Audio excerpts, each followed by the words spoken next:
Hi മക്കളെ, നമസ്കാരം. മലയാളത്തിന് +2 മലയാളത്തിന് 60 മാർക്ക് ഉറപ്പിക്കാനുള്ള 60 മാർക്കാണ് 60 മാർക്ക് ഉറപ്പിക്കാനുള്ള ചോദ്യോത്തരങ്ങളാണ് ഇന്ന് നമ്മൾ എന്ത് ചെയ്യാൻ പോകുന്നത്, ഈ വീഡിയോക്കകത്തൂടെ ഡിസ്കസ് ചെയ്യാൻ പോകുന്നത്.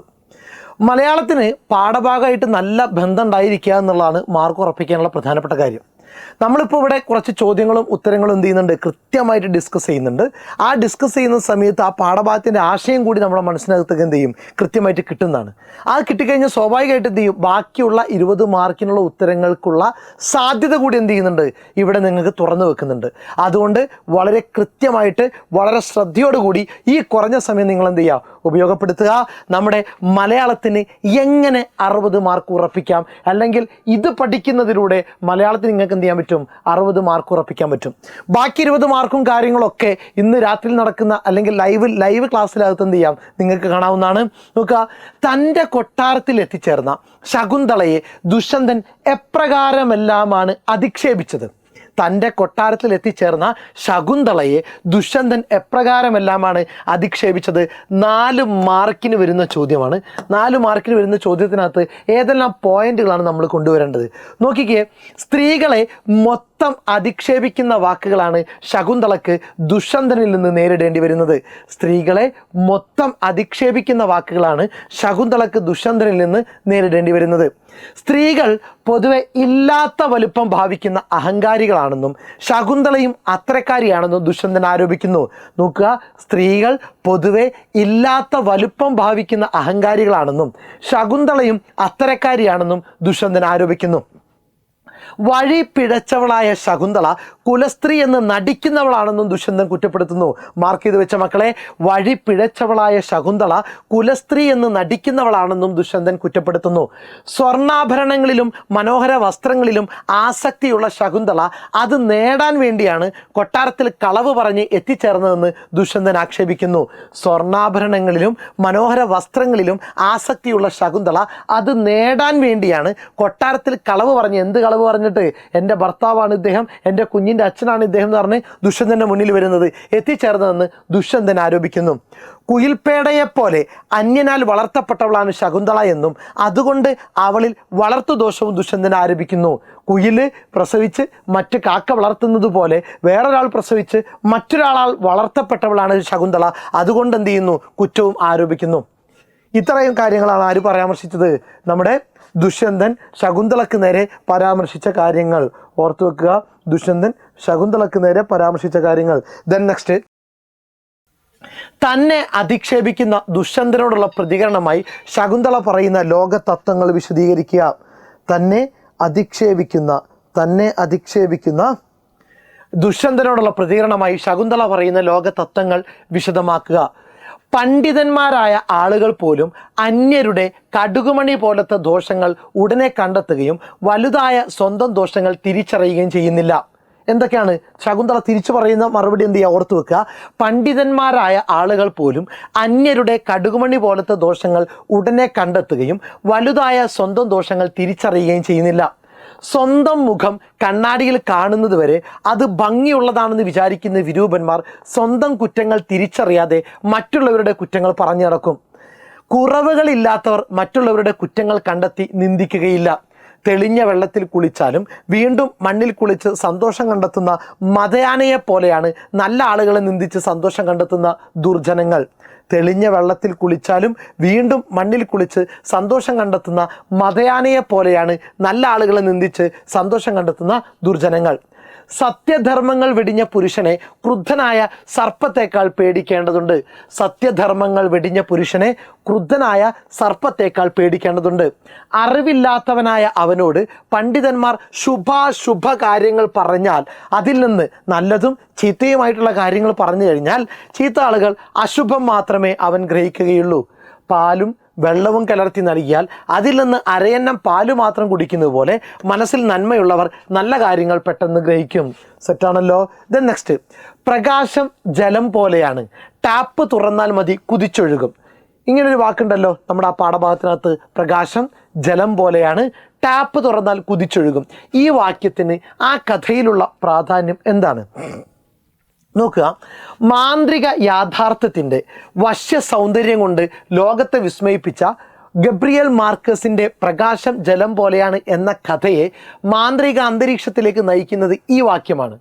മാന്ത്രിക യാഥാർത്ഥ്യത്തിൻ്റെ വശ്യ സൗന്ദര്യം കൊണ്ട് ലോകത്തെ വിസ്മയിപ്പിച്ച ഗബ്രിയേൽ മാർക്കസിൻ്റെ പ്രകാശം ജലം പോലെയാണ് എന്ന കഥയെ മാന്ത്രിക അന്തരീക്ഷത്തിലേക്ക് നയിക്കുന്നത് ഈ വാക്യമാണ്. ഒരു ചർച്ചയ്ക്കിടയിൽ ആഖ്യാതാവ് ടോട്ടോയോട് പറഞ്ഞ ഈ വാക്യം കുട്ടികൾക്ക് ഭാവനാലോകത്തിൻ്റെ കവാടം തുറന്നു കൊടുക്കുന്നു. കാഡ്ജിനയിൽ നിന്ന് പലായനം ചെയ്തപ്പോൾ കുട്ടികൾക്ക് നഷ്ടമായ ബാല്യ സൗഭാഗ്യങ്ങൾ അവർ മാഡ്രിഡിൽ പുനഃസൃഷ്ടിക്കുന്നു. ടാപ്പിൽ നിന്ന് വരുന്ന വെള്ളം മാത്രമുള്ള കുടുസ് ഫ്ലാറ്റിനുള്ളിൽ പ്രകാശ ജലാശയം സൃഷ്ടിച്ച് അതിൽ വള്ളം തുഴഞ്ഞ് രസിക്കാനും മുങ്ങിത്തപ്പാനും ബോട്ടപകടം സൃഷ്ടിക്കാനും കുട്ടികളെ പ്രാപ്തരാക്കുന്നത് ആഖ്യാതാവിൻ്റെ ഈ പരാമർശമാണ്. കുട്ടികൾക്ക് മുന്നിൽ തുറന്നിട്ട ഭാവനയുടെ സാധ്യതകളാണ് ഈ പരാമർശം ഉണ്ടാക്കുന്നത്. ഓക്കെ, ദെൻ നെക്സ്റ്റ് ക്വസ്റ്റ്യൻ നോക്കുക. മുലപാതി മുറിഞ്ഞവളാറ്റിൻ കരയിൽ കനലായി വിളിപ്പൂ. കടമ്മനിട്ടയുടെ നമ്മുടെ കിരാതവൃത്തം. പരിസ്ഥിതി വിനാശത്തെക്കുറിച്ച് ഈ വരികളിലുള്ള സൂചന വ്യക്തമാക്കുക. 4 മാർക്കിൻ്റെ ചോദ്യമാണ്. അരപ്പുറം എഴുതണം. മുലപാതി മുറിഞ്ഞവളാറ്റിൻ കരയിൽ കനലായി വിളിപ്പു. പരിസ്ഥിതി വിനാശത്തെക്കുറിച്ച് ഈ വരികളിലുള്ള സൂചന വ്യക്തമാക്കുക. നോക്കുക, മലയാളത്തിലെ എണ്ണപ്പെട്ട പരിസ്ഥിതി കവിതകളിലൊന്നാണ് കടമ്മനിട്ട രാമകൃഷ്ണൻ്റെ കിരാതവൃത്തം. മലയാളത്തിലെ എണ്ണപ്പെട്ട പരിസ്ഥിതി കവിതകളിലൊന്നാണ് കടമ്മനിട്ട രാമകൃഷ്ണൻ്റെ കിരാതവൃത്തം. പ്രകൃതിയിൽ മനുഷ്യജീവിതം ആരോപിച്ചുകൊണ്ട് കാട്ടാളൻ്റെ നഷ്ടത്തെ മനുഷ്യവംശത്തിൻ്റെയും ഗോത്ര സംസ്കൃതിയുടെയും നഷ്ടമായി കവി പരിവർത്തിപ്പിക്കുന്നു. പ്രകൃതിയിൽ മനുഷ്യജീവിതം ആരോപിച്ചുകൊണ്ട് കാട്ടാളൻ്റെ നഷ്ടത്തെ മനുഷ്യവംശത്തിൻ്റെയും ഗോത്ര സംസ്കൃതിയുടെയും നഷ്ടമായി കവി പരിവർത്തിപ്പിക്കുന്നു. ഭൂമിയുടെ മുലകളായ മലകൾ വംശപരമ്പരയുടെ വേരുകളാണ്. ഭൂമിയുടെ മുലകളായ മലകൾ വംശപരമ്പരയുടെ വേരുകളാണ്. മുലകൾ പാതി മുറിച്ചു മാറ്റപ്പെട്ടിരിക്കുന്നു. മലകളൊക്കെ തച്ച് തകർക്കപ്പെട്ടിരിക്കുന്നു. കയ്യേറ്റം ചെയ്യപ്പെട്ട പെണ്ണിനെ പോലെ തച്ച് തകർക്കപ്പെട്ട മലകളിൽ നിന്നിനി പുഴകൾ പിറക്കില്ല. മുല പാതി മുറിഞ്ഞ പ്രകൃതിയുടെ കനൽവിളി കാട്ടാളൻ്റെ നെഞ്ചിൽ തറയ്ക്കുമ്പോൾ അവൻ പ്രതികാരദാഹിയാകുന്നു. മലയും മരവും പുഴയും സ്വാർത്ഥ ലാഭത്തിനായി നശിപ്പിക്കുന്ന മനുഷ്യൻ്റെ പ്രവൃത്തി കാരണം നീറി വിളിക്കുന്ന പ്രകൃതിയുടെ കരച്ചിൽ അപമാനിതയായ സഹോദരിയുടെ നിലവിളി പോലെ കാട്ടാളൻ്റെ നെഞ്ച് പിളർക്കുന്നു. സെറ്റാണല്ലോ. ദെൻ നെക്സ്റ്റ്, വീണ്ടും 2-3 കടകൾ കൂടി പിന്നിട്ട് കഴിഞ്ഞപ്പോഴാണ് ആ വെളിച്ചത്തിന് പിന്നിൽ ഒരു ചതിവുണ്ടെന്ന് മനസ്സിലായത്. വിപണിയുടെ ഏതെല്ലാം തന്ത്രങ്ങളാണ് ഈ വരികളിലൂടെ വ്യക്തമാകുന്നത്? ഒരു കുറിപ്പ് തയ്യാറാക്കുക. ചോദ്യം സെറ്റാക്കണേ. വീണ്ടും 2-3 കടകൾ കൂടി പിന്നിട്ട് കഴിഞ്ഞപ്പോഴാണ് ആ വെളിച്ചത്തിനു പിന്നിൽ ഒരു ചതിവുണ്ട് എന്ന് മനസ്സിലായത്. വിപണിയുടെ ഏതെല്ലാം തന്ത്രങ്ങളാണ് ഈ വരികളിലൂടെ വ്യക്തമാകുന്നത്? ഒരു കുറിപ്പ് തയ്യാറാക്കുക. നോക്കുക, ഒരു വസ്തുവിൻ്റെ സ്വാഭാവികമായ കാഴ്ചയെ കൂടുതൽ ആകർഷകമാക്കി മാറ്റുകയാണ് അതിലേക്ക് വീഴുന്ന വെളിച്ചങ്ങൾ ചെയ്യുന്നത്. ഒരു വസ്തുവിൻ്റെ സ്വാഭാവികമായ കാഴ്ചയെ കൂടുതൽ ആകർഷകമാക്കി മാറ്റുകയാണ് അതിലേക്ക് വീഴുന്ന വെളിച്ചങ്ങൾ. ഇത്തരം ഭ്രമാത്മകമായ വെളിച്ചങ്ങൾ ആ വസ്തുവിൻ്റെ യഥാർത്ഥ രൂപത്തെ മറച്ചു വെക്കുന്നുണ്ട്. വെളിച്ചങ്ങൾക്ക് എല്ലാ വസ്തുവും ഒരേപോലെ ആകർഷകമാക്കാൻ സാധിക്കും. ഉപഭോക്താവിനെ ഉൽപ്പന്നം വാങ്ങാൻ പ്രലോഭിപ്പിക്കുക എന്ന വിപണന തന്ത്രമാണ് ഈ വെളിച്ചത്തിന് പിന്നിൽ ഒളിഞ്ഞിരിക്കുന്നത്. എന്താണ്? ഉപഭോക്താവിനെ ഉൽപ്പന്നം വാങ്ങാൻ പ്രലോഭിപ്പിക്കുക എന്ന വിപണന തന്ത്രമാണ് ഇതിൽ ഒളിഞ്ഞിരിക്കുന്നത്. വെളിച്ചത്തിൻ്റെ ധാരാളിത്തത്തിൽ പരിഭ്രമിച്ചു പോകുന്ന മനുഷ്യർ തനിക്ക് ആവശ്യമില്ലാത്ത സാധനങ്ങളാണെങ്കിൽ കൂടിയും അത് വാങ്ങാൻ നിർബന്ധിതരായിത്തീരും. ഇങ്ങനെ കമ്പോള സംസ്കാരത്തിൻ്റെ അടിമകളാക്കി തീർക്കുന്ന ചതിവും ഇത്തരം വെളിച്ചങ്ങൾക്ക് പിന്നിലുണ്ട്. Then next question. നൈഷധിന്യവൻ താൻ ഒരീശലില്ലമേ നിർണയം എന്ന ആത്മകഥത്തിലേക്ക് ദമയന്തി എത്തിച്ചേരാനിടയായ സാഹചര്യം വിശദീകരിക്കുക. അല്ലെങ്കിൽ ബാഹുകൻ നളൻ തന്നെയാണെന്ന് ദമയന്തിക്ക് ബോധ്യമായതെങ്ങനെ? 6 മാർക്കിൻ്റെ ചോദ്യമാണ്. ഒരു പുറം നമ്മൾ എന്ത് ചെയ്യണം? ഉത്തരം എഴുതണം. നോക്കുക, ഉണ്ണായി വാര്യരുടെ നളചരിതം ആട്ടക്കഥയുടെ 4-ാം ദിവസം ഋതുപർണനെയും കൊണ്ട് വിദർഭയിലെത്തിയ ബാഹുകൻ്റെ രഹസ്യങ്ങൾ മനസ്സിലാക്കാൻ തോഴിയായ കേശിനിയെയാണ് ദമയന്തി നിയോഗിച്ചത്. ബുദ്ധിമതിയും സൂക്ഷ്മ നിരീക്ഷണ പടുവുമായ കേശിനി നേരിട്ട് തന്നെ ബാഹുകൻ്റെ അരികിലെത്തി അവനോട് കളിമട്ടിൽ പലതും സംസാരിച്ചു. ഭാവുകന്റെ പെരുമാറ്റം സൂക്ഷ്മമായി നിരീക്ഷിച്ച കേശിനി ചില ധാരണകളിലെത്തി. എന്താണ്? ഭാവുകൻ ഉത്തമനായ ബുദ്ധിശാലിയായ പുരുഷനാണ്. അയാൾ ദുഷ്ടനല്ല, അയാളുടെ വാക്കുകളിൽ വഞ്ചനയില്ല. ഭാവുകൻ നളന്റെ പക്ഷം പിടിച്ച് സംസാരിക്കുന്നുമുണ്ട്. ഈ കണ്ടെത്തലുകൾക്ക് ശേഷം കേശിനി ഒളിച്ചു നിന്ന് ഭാവുകനെ നിരീക്ഷിച്ചു. അപ്പോൾ വിചിത്രമായ ചില കാര്യങ്ങൾ കണ്ടു. പാചകത്തിനായി ഭാവുകൻ കുടം അടുപ്പിൽ വെച്ചപ്പോൾ അതിൽ ജലം തനിയെ നിറയുന്നു, വേണ്ടുവോളം തീ തനിയെ കത്തുന്നു, അതിവേഗം ഭക്ഷണം പാകം ചെയ്യുന്നു.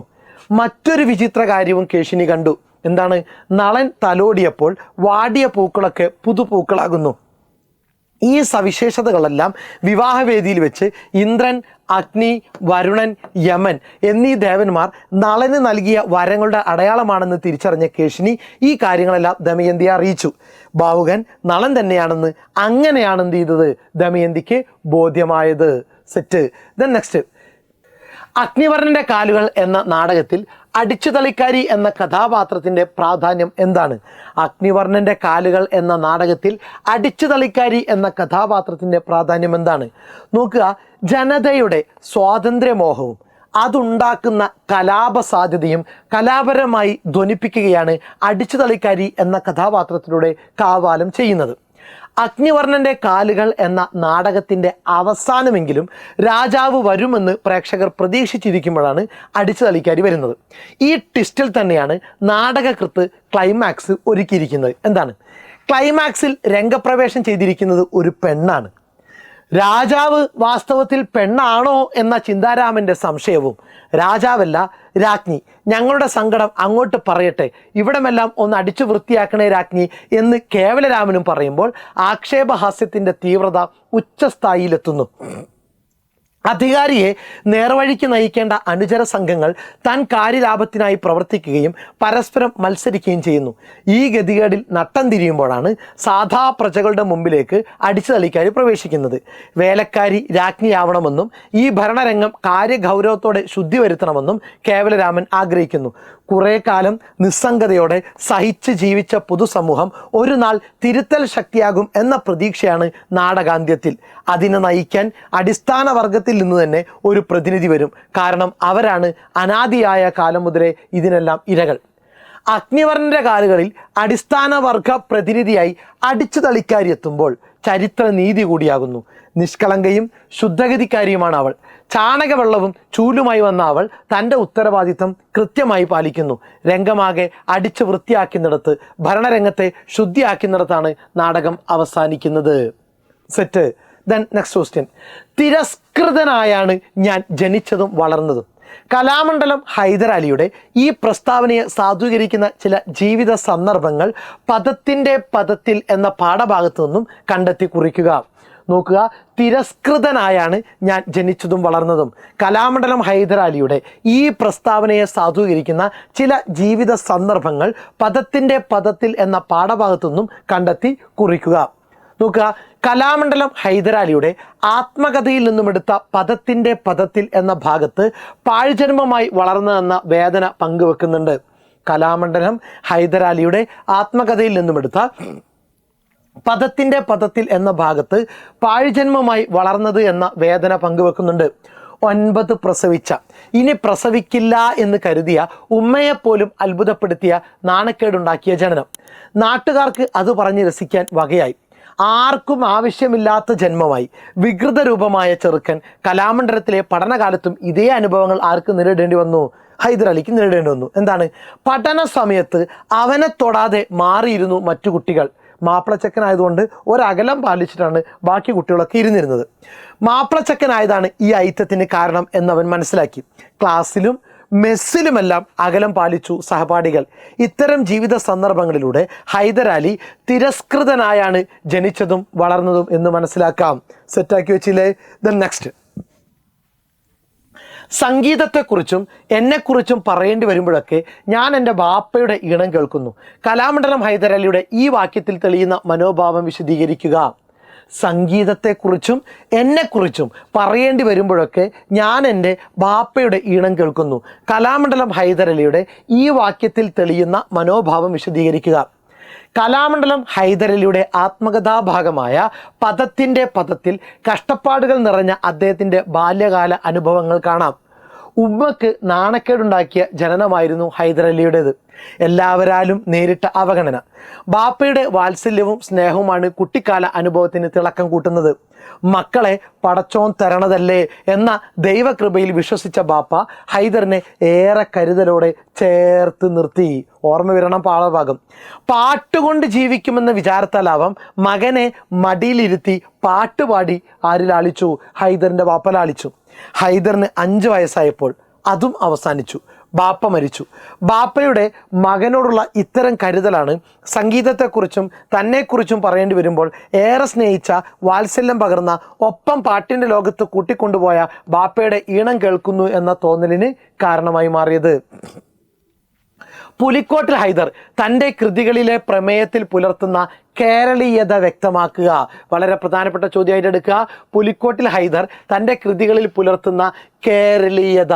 എന്ത് കേരളീയതയാണ് തൻ്റെ മാപ്പിളപ്പാട്ടിലൂടെ പുലിക്കോട്ടിൽ ഹൈദർ പ്രകടമാക്കിയിരുന്നത്? നമുക്കറിയണം ഉത്തരത്തിനകത്ത്. മാപ്പിളപ്പാട്ട് രചയിതാക്കൾക്കിടയിൽ ഏറ്റവും ശ്രദ്ധേയനാണ് പുലിക്കോട്ടിൽ ഹൈദർ.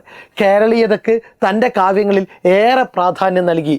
പ്രമേയം, ഭാഷ, കാഴ്ചപ്പാട് എന്നിവയിലെല്ലാം അദ്ദേഹം തീർത്തും നാടനായിരുന്നു. മലയാളീയതയ്ക്ക് ഇത്ര പ്രാധാന്യം നൽകിയ മറ്റൊരു കവിയും ഈ വിഭാഗത്തിലില്ല. ചരിത്രം പ്രമേയമാക്കി അദ്ദേഹം എഴുതിയ കാവ്യത്തിൽ കേരള ചരിത്രമാണ് വിഷയമാക്കിയത്. എൻ്റെ കേരളത്തിൽ വന്നേ നാശം, വിള്ളിടുവാൻ മാത്രമേ ഉള്ളൂ എനിക്കുദ്ദേശം എന്ന് വെള്ളപ്പൊക്കമാലയിൽ കവി പറയുന്നത് ശ്രദ്ധിക്കുക. ഇതിലെ എൻ്റെ കേരളം എന്ന പരാമർശം കവിക്ക് തൻ്റെ നാടിനോടുള്ള സ്നേഹം വ്യക്തമാക്കുന്നു. ഇത് നോക്കുക. തനിക്ക് ചുറ്റുമുള്ള നാട്ടുവിശേഷങ്ങളും ജീവിത അനുഭവങ്ങളുമാണ് പുലിക്കോട്ടിൽ തൻ്റെ രചനയ്ക്ക് സ്വീകരിച്ച വിഷയങ്ങൾ. തനിക്ക് ചുറ്റുമുള്ള നാട്ടുവിശേഷങ്ങളും ജീവിത അനുഭവങ്ങളുമാണ് പുലിക്കോട്ടിൽ തൻ്റെ രചനയ്ക്ക് സ്വീകരിച്ച വിഷയങ്ങൾ. നരിനായാട്ട്, കാളപ്പൂട്ട് പാട്ട് തുടങ്ങിയ പാട്ടുകളിൽ അന്നത്തെ കേരളീയ സാമൂഹിക പശ്ചാത്തലം കാണാവുന്നതാണ്.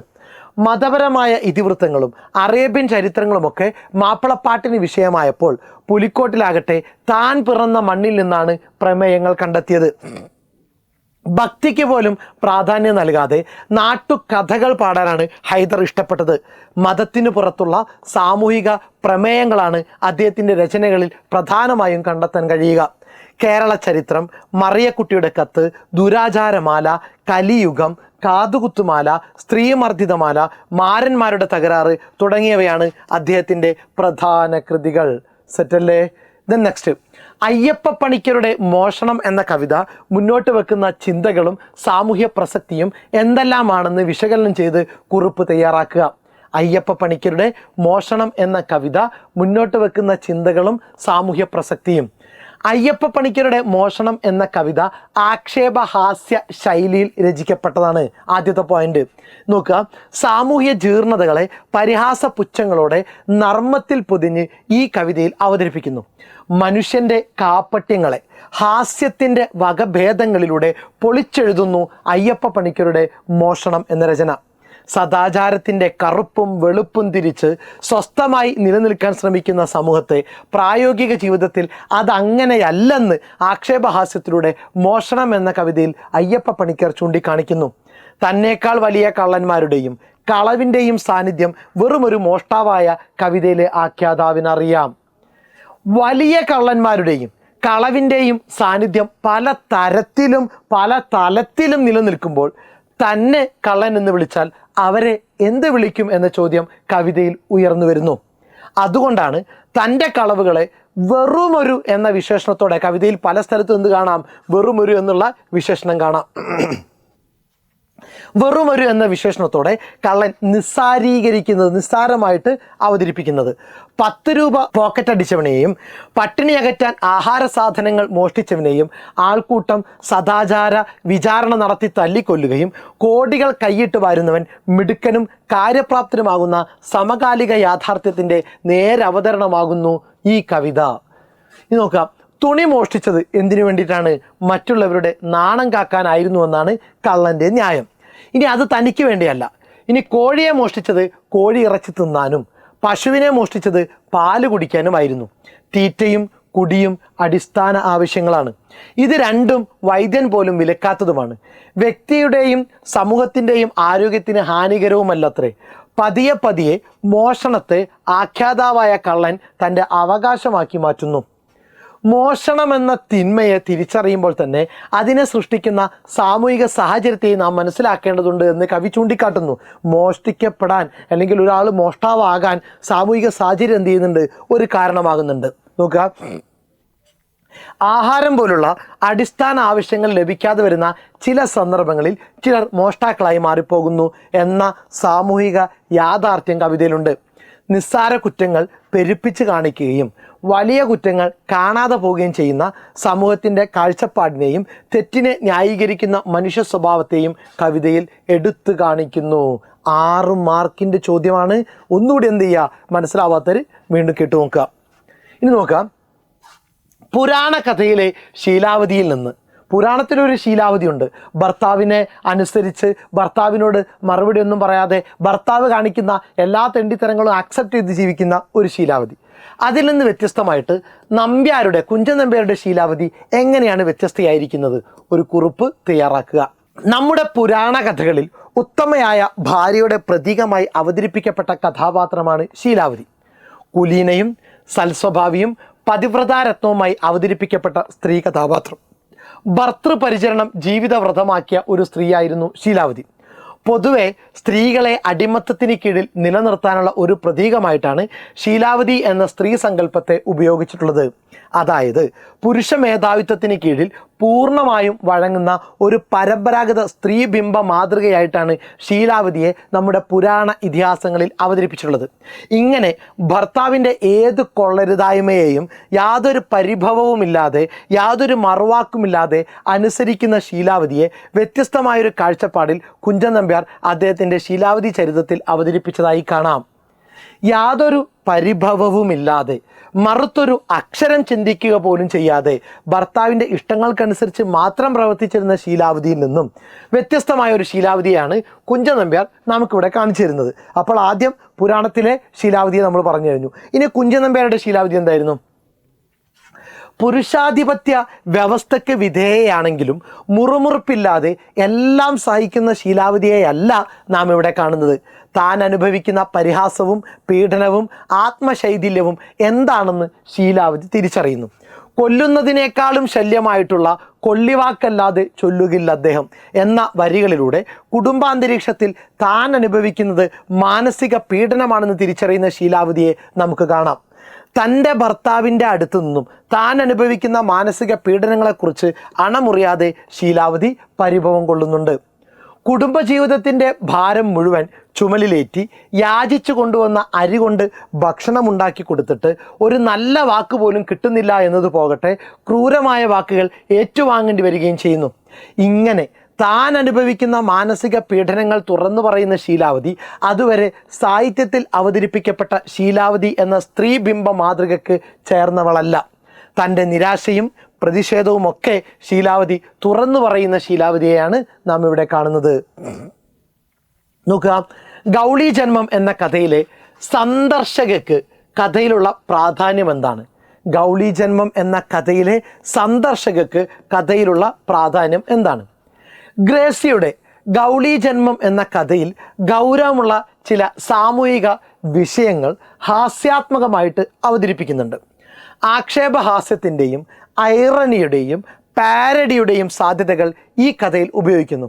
ഹാസ്യത്തിൻ്റെ മറ്റൊരു രൂപമായ ലംബൂണിന് മാതൃകയാണ് ഗൗളി ജന്മത്തിലെ ആശുപത്രി സന്ദർശക സെറ്റ്.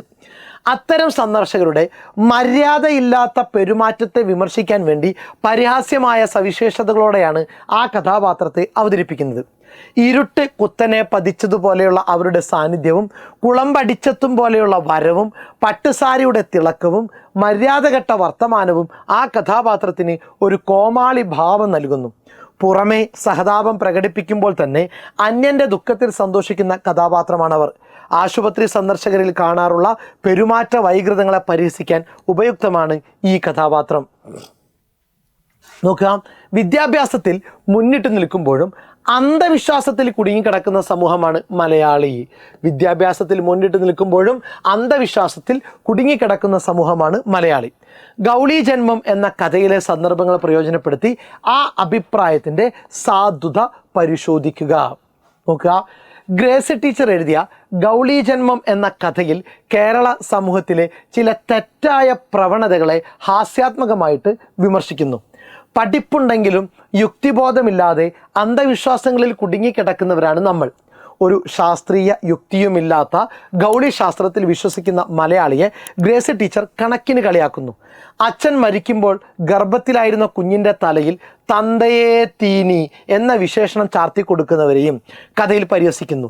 അസ്ഥാനത്തിരുന്ന് ചിലയ്ക്കുന്ന പല്ലിയിൽ ദുശകനം കാണുന്ന മനുഷ്യരുടെ പൊട്ടത്തരം കഥയിൽ ഏറ്റവും ഹാസ്യാത്മകമായ രംഗമാണ്.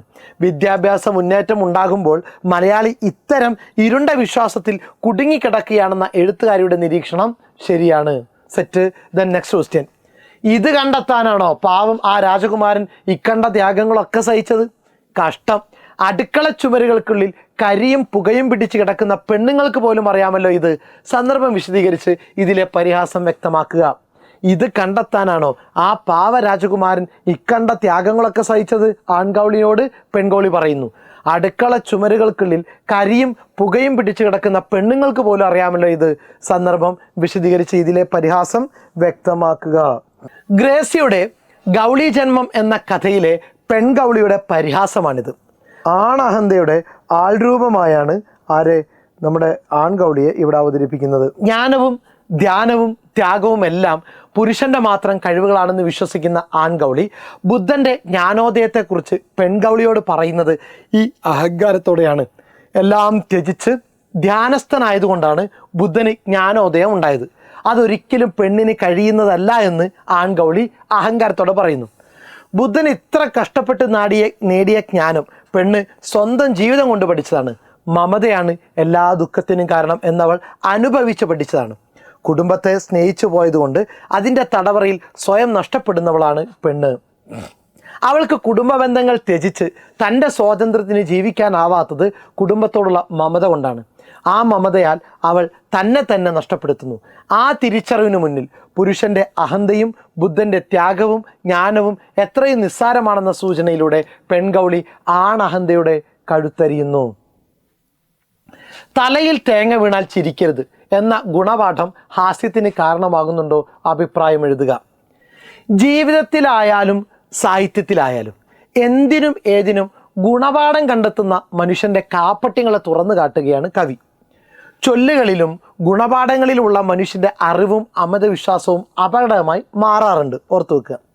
ചിരി ആരോഗ്യത്തിന് നല്ലതാണെന്നും തെങ്ങ് ചതിക്കില്ലെന്നുമൊക്കെ നമ്മൾ പറയാറുണ്ടല്ലോ. ഇതിന് വിരുദ്ധമായാണ് ഇവിടെ കാര്യങ്ങൾ സംഭവിക്കുന്നത്. മുൻ ധാരണകൾക്കനുസരിച്ചല്ല ജീവിതത്തെ സമീപിക്കേണ്ടത്. മുൻവിധിയോടുകൂടി ഒരിക്കലും എന്ത് ചെയ്യരുത്, ജീവിതത്തെ നമ്മൾ സമീപിക്കരുത്. അല്ലെങ്കിൽ മറ്റുള്ളവൻ്റെ ജീവിതത്തിൽ സംഭവിക്കുന്ന കാര്യങ്ങളെ വെച്ചിട്ട് നമ്മുടെ ജീവിതത്തെ എന്ത് ചെയ്യരുത്, നമ്മൾ മുന്നോട്ട് കൊണ്ടുപോകരുത്. ജീവിത അനുഭവങ്ങൾക്കാണ് പ്രാധാന്യം നൽകേണ്ടത് എന്ന് ഇതിൽ നിന്ന് മനസ്സിലാക്കാം.